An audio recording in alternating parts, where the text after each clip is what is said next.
Halo semuanya, selamat wayah kia ya dimanapun kalian berada.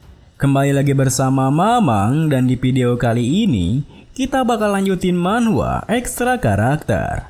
Kita masuk di part 41.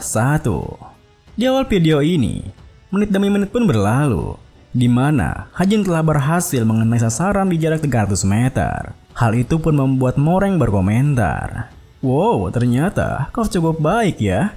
Kurasa bakat untuk aptitude-mu tidaklah bohong, hah?" Hajin pun meliriknya membalas, "Kau terkesan cukup nyaman, bukan?" Moreng menimpali, "Mustahil, bukankah ini perbedaan di level kita aja? Apa seperti ini mengganggumu, hah?" Tentu saja perkataan Moreng sontak membuat Hajin merasa kesal hingga berkata, "Bukankah menurutmu, tantemu itu satu-satunya yang mengganggu?" Moreng yang merasa malu pun menyangkal, Apa maksud dari ucapanmu? Sepertinya kau beralasan karena kau merasa kau akan meleset ya." Mendengar hal itu, Hajin yang mengingat semua gangguan yang ia terima pun berpikir, "Apa kau baru saja menyebutnya alasan? Dasar sialan, di jarak 100 meter ada hujan batu, di jarak 200 meter ada hujan es, dan baru saja di jarak 300 meter ada angin kencang. Ngotak dong." Lalu saat Hajin memikirkan semua hal itu, pembawa acaranya melanjutkan, "Semuanya, kita sudah melampaui skor posisi pertama sebelumnya. Mulai dari sasaran 350 meter ke depan, kecepatan sasaran akan meningkat, dan urutannya akan dibalik. Giliran Moreng ber yang pertama." Mendengar hal itu, bersama dengan Moreng yang bersiap untuk menembak, Hajin pun meliriknya sembari berpikir, "Moreng, dia itu keponakan tersayang Ahen, bukan? Tapi aku tidak mengira kalau situasinya jadi berat sebelah begini." Kemudian saat Hajin berpikir seperti itu, akar-akar rumput tanaman pun muncul mengganggu Moreng. Namun masih akar-akar itu membuat Moreng terkejut. Gerakan akar-akarnya yang nampak aneh kembali membuat Hajin berpikir, "Oh, itu akar tanaman.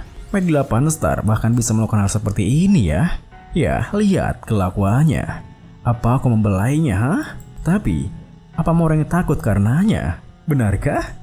Ternyata dugaan Hajin benar-benar terjadi, di mana Moreng benar-benar ketakutan hingga ia tak bisa fokus untuk menembak dan membuat tembakannya meleset. Tentu saja, hal itu membuat Ahen dan para kadet di sana terkejut. Meskipun begitu, Hajin malah dengan sengaja meledeknya. Kualitas pertama seorang penembak itu adalah ketenangan loh. Lalu, saking kecewanya Ahen dengan keponakannya, ia menghela napasnya berkata, Bocah itu. Baiklah, ini tembakan terakhir. Jika aku bisa mengalahkan orang yang terlihat bodoh itu, pertandingannya akan berakhir seri." Dengan begitu, saat giliran Hajin yang menembak, Ahen pun menusumon akar-akar yang mengganggunya dengan begitu intens, seperti akar-akar yang bergoyang breakdance. Lalu Hajin yang mencoba untuk fokus pun berpikir, selama aku bisa melewatinya, tidak apa-apa. Tapi ini mulai jadi menyebalkan. Aku hanya mau bersenang-senang dan tak berencana sampai sejauh ini. Tapi baiklah, ayo bullet time. Akar-akarnya menghalangi lintasan lurus antara aku dan sasaran. Harusnya ada batasan bermain curang. Bahkan jika aku melihat sasarannya, jika seperti ini, aku tidak bisa memanah dengan benar. Benar. Bagaimana bisa aku melupakannya? Mari kita pakai itu, recognition. Meski skill itu mengancing enchantment secara acak, skill itu bisa mengenali sampai 5 buah equipment tertentu yang meningkatkan konsep equipment yang dikenali dari 1-40%. Begitu ditetapkan, presentasi akan menjadi tetap selama 24 jam. Lalu di reset secara acak setelah 24 jam. Sasarannya busur dan anak panah, elastisitas tali busur, dan fleksibilitas dari konsep anak panahnya itu sendiri. Enchant. Dengan pikiran seperti itu, Hajin yang telah mengenchantment equipment-nya seketika itu juga melepaskan tembakannya. Di mana meski begitu banyak akar-akar yang menghalangi jalurnya, anak panahnya melengkung melewatinya dan dengan tepat mengenai sasarannya. Tentu saja hal itu membuat mereka semua terkejut kebingungan. Bagaimana bisa anak panahnya melengkung seperti itu? Bahkan Moreng yang tak bisa menerimanya berkata, Apa? Kau menggunakan magic bukan?" Hajin menghela napasnya membalas, "Hai, jika iya, bukankah tantemu itu sudah menyadarinya?" Moreng yang tak bisa menyangkalnya pun hanya bisa menggertakkan giginya. Ditambah lagi, Hajin melempar busurnya lalu melangkah pergi dari sana sembari menegaskan, inilah yang kau sebut dengan perbedaan kelas. Tentu saja perkataan Hajin membuat Moreng merasa malu setengah mati. Meskipun begitu, Hajin pun ditetapkan sebagai posisi pertama karena berhasil mengenai target jarak 30 meter. Kemudian, saat sorak riuh mengiringi langkah Hajin yang meninggalkan arena pertandingannya, Yona yang melihatnya pun berkomentar, Kim Hajin benar-benar ya, dia tidak pernah melewatkannya. Namun Nayun di sampingnya nampaknya punya perasaan yang berbeda, di mana wajahnya begitu merah karena mengingat perkataan seorang sebelumnya tatkala ia melihat Hajin di sana. Sekarang, setelah hal itu menarik perhatianmu, kau hanya akan melihat isi baiknya mulai sekarang. Nayun yang ingin menyangka perasaannya pun berpikir, Aku pasti sudah gila.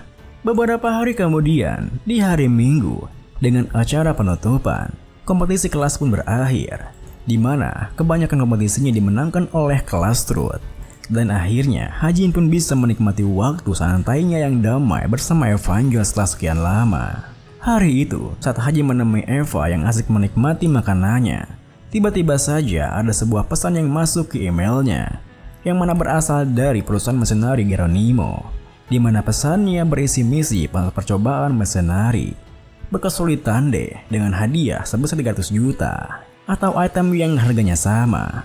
Tujuan misinya adalah mengeliminasi Simon, bawahan terdekat kepala cabang mafia Cholion di Turin Selatan. Simon terkenal bahkan di Turin Selatan atas kejahatan seperti pembantaian, pemerkosaan, intimidasi, dan perdagangan manusia. Ada rumor juga kalau dia adalah seorang The Jin. Lalu, sembari membaca misinya, Hajin pun berpikir, oh, misi eliminasi yang mengincar mafia Italia ya. Mafia Italia berkembang pesat selama Outcast, memanfaatkan kendali pemerintahan yang melemah.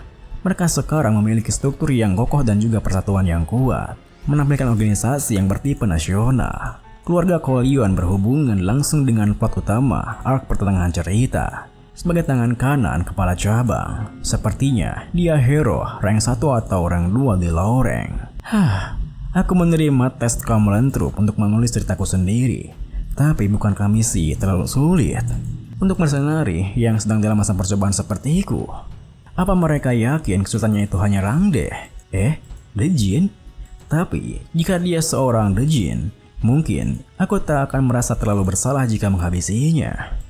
Namun saat Hajin terlalu dalam pikirannya, tiba-tiba saja dikejutkan oleh Epeng memanggil namanya. Hajin, bolehkah aku makan lagi? Hajin pun tersenyum membalas, tentu saja, makanlah sebanyak yang kau mau ya. Dengan begitu, bersamaan dengan Epeng melanjutkan makannya dengan gembira, Hajin pun melanjutkan pekerjaannya sembari berpikir, ya, aku tak berencana untuk langsung memulai misinya. Tapi hal yang bijak untuk bersiap dari awal. Mari kita mulai dengan Constitution. Di dunia ini, Constitution tetap memiliki makna literalnya, tapi juga memiliki kemiripan dengan bakat, seperti kemampuan recovery yang tinggi, malabsorption yang baik, bahkan pencernaan yang kuat. Sederhananya, Constitution bisa dianggap sebagai bakat tubuh, dan Constitution yang akan aku buat adalah Mana Empowered Body. Sebuah unique authority dengan dua kegunaan. Yang pertama adalah mana empowerment, di mana tubuh yang tak bisa melepaskan mana keluar, maka mananya akan tetap berada dalam tubuh. Dan yang kedua adalah vitality compassion, di mana mana yang terakumulasi di dalam tubuh tak lenyap, tetapi diubah menjadi vitality yang tersimpan di dalam tubuh. Lalu vitality yang terakumulasi bisa meningkatkan physical stat sampai 2 kali lipat, namun juga mengonsumsi mana di saat bergerak. Iya, mana empowered body membatasi penggunaan mana secara negatif, tapi menarik efek positif dari vitality compassion. Ini adalah constitution negatif yang tak diinginkan oleh kebanyakan orang, bahkan jika diberikan secara gratis. Tapi, karena aku saja tak bisa menggunakan mana, jadi ini tidak merugikanku. Lagian stigma mana juga terpisah dari mana tubuh. Meskipun vitality compassion kekurangan kepraktisan yang konsisten, hal ini bisa bertahan dari penyergapan yang mematikan setidaknya sekali. Agar hero low rank sepertiku bisa selamat di cerita utama ini, Ini pilihan yang terbaik. Statistikku sekarang kurang lebih seperti ini. Tapi, SP yang diperlukan untuk menaik berat body adalah 500 SP ya. Apa ini karena batasan yang berat? Ya, bodoh amat. Mari simpan saja. Dengan pikiran seperti itu, Hajin pun menyimpan pengaturan konstitusinya. Namun tepat setelah Hajin menyimpannya, tiba-tiba saja muncul sebuah window pemberitahuan di mana atribut spesial miliknya, Accumulation of Luck, diaktifkan. Hingga huruf emas mengalir keluar membentuk sebuah kalimat. Saat kemudian, pembaruan keputusannya pun selesai. Di mana di sana ada efek tambahan bernama kuda milik pria tua di garis depan. Yang mana ada kemungkinan kalau kepingan kecil dari vitality yang terakumulasi mengarah pada peningkatan stat permanen. Dan kemungkinan peningkatan stat bergantung pada variable stat lah. Tentu saja, hal itu pun membuat Hajin terberanjak kegirangan, karena bahkan jika hanya sedikit, itu masih bisa disebut boost stat gratis. Wah, baguslah, ini hebat. Melihat tingkahnya itu, Eva dengan polosnya berkata, "Hajin, tak boleh bicara saat makan loh." Beberapa jam kemudian, Hajin pun pergi mengambil Obsidian Bracelet yang ia tinggalkan di Magic Tower di Seoul. Obsidian Bracelet sendiri bernama lengkap Obsidian Bracelet of Athens Citizen. Sebuah gelang yang diukir dengan magic rune yang diduga dikenakan oleh bangsawan Athena kuno. Setelah di-enchantment oleh Magic Tower, ada dua kemampuan Obsidian Bracelet yang terbuka. Yang pertama adalah Damage Absorption dan Auto Recharge, di mana saat penggunanya menerima serangan itu akan diubah menjadi mana dan disimpan di gelam-gelang. Juga, gelang ini perlahan menyerap mana dari udara untuk mengisi ulang energinya. Kemampuan yang kedua adalah Mid-Level Mana Armor, yang mengkonsumsi mana untuk membentuk mana armor di bagian tubuh yang diinginkan. Ukuran mana armor dan batasan damage absorption bergantung kepada mana yang disimpan. Lalu, Hajin yang begitu girangan dengan hal itu pun bergumam, "Oh, tidak buruk. Uangnya tidak sia-sia." Meg yang mengukirnya bilang padaku jika mana armor hanya bisa digunakan sekali seumur hidup, hingga dia memintaku untuk menggunakannya saat benar-benar penting. Jadi, dia tak tahu soal fungsi auto recharge gelangnya ya. Ya, dia terlihat lebih jujur dibandingkan kesan pertamanya sih. Haruskah aku merekomendasikannya pada Yona saat nanti dia membangun Magic Tower? Saat Hajin memikirkan semua hal itu, Pak Suhyuk yang ditunggunya pun datang menemuinya. "Hajin? Maaf, apa kau menunggu lama? Ayo, segera ke kantor." Sesaat kemudian, setibanya mereka di kantornya, Hajin pun dibuat kagum dengan suasana di sana, hingga Pak Suhyuk tersenyum melanturkan. "Sudah meningkat banyak bukan? Kita sudah punya 11 karyawan. Kita juga sudah mendatangani kontrak eksklusif dengan sekitar 5 hunter. Oh ya, kantornya dibiayai oleh Nonayo. Kemarilah, ini hal yang kusebut waktu itu." Hajin yang mengikutinya pun tentu tak bisa menahan rasa girangnya tatkala melihat kuda besi yang terparkir untuknya. Wah, berkilauan. Ini Augusta Vigilant. Melihat reaksi yang seperti itu, Pak Suhyuk bertanya, "Tidak buruk bukan?" Hajin yang merasa jika ia tak rugi di spesial pun membalas, "Hyung, terima kasih. Ini pasti sulit untuk mendapatkannya kan?" Pak Suhyuk menimpali, "Sekarang kau berterima kasih ya?" "Katakan saja. Ya, meskipun aku tak bisa melakukan semuanya untukmu." Tepat setelah Pak Yusuf mengatakan itu, tiba-tiba saja tas yang dibawa oleh Hajin terbuka, di mana seorang anak anjing kecil yang begitu lucu muncul di sana. Hingga Pak Suhyuk pun tak bisa menahan diri dari keimutannya. "Wah, kamu buatku terkejut. Lucu banget. Dari mana datangnya anak anjing ini?" Hajin pun berkata, "Ya, itu terjadi begitu saja." Pak Suhyuk menimpali, "Benarkah? Sungguh tidak terduga." "Oh, sebentar, Hajin. Aku menerima panggilan. Kurasa aku harus pergi. Ada hal yang tiba-tiba harus aku urus." Mendengar hal itu, Hajin pun meliriknya berkata, "Benarkah? Ya sudah, aku juga sudah selesai di sini. Terima kasih untuk barangnya. Nanti aku akan mampir lagi." Sembari melangkah pergi dari sana, Pak Suhyuk membalas, "Baiklah, jaga dirimu ya. Lain kali, bawa anak anjing itu juga bersamamu, oke?" Dengan begitu, Hajin pun segera menaiki kuda besinya sembari berkata, "Kalau begitu, ayo pergi ke tempat yang tadi diawasi." Saat kemudian, setelah mengendarai kuda besinya beberapa menit, Hajin yang telah memastikan jika tak ada CCTV di sekitar sana menghentikan motornya, di mana ia mengotak-atik smartwatch-nya sembari bergumam.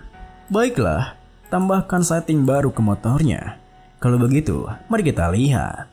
Tepat setelah mengatakan itu, Hajin pun menggunakan skill baru dari stigmanya, Miniaturize, yang membuat motornya bertransformasi menjadi sebuah koper. Lalu, setelah mengecek koper motornya, Hajin pun berkata, "Wah, ini cukup berat, pasti lebih dari 20 kilo. Kau pasti merasa sesak, kan? Terima kasih karena sudah bertahan, Eva." Ternyata, anak anjing yang dibawanya menggunakan tas gendongnya adalah Eva, di mana ia bersikeras ikut ke Sewell bersamanya, hingga Hajin harus mintanya berubah menjadi anak anjing kecil untuk sementara waktu. Dan video ini pun diakhiri dengan, kemudian setelah Eva berwujud kembali menjadi manusianya, Hajin pun berkata, "Baiklah, harus kita pergi sekarang?" Eva yang penasaran bertanya, "Pergi? Kemana memangnya?" Hajin tersenyum menimpali, "Untuk memakan hal yang sangat lezat. Let's go."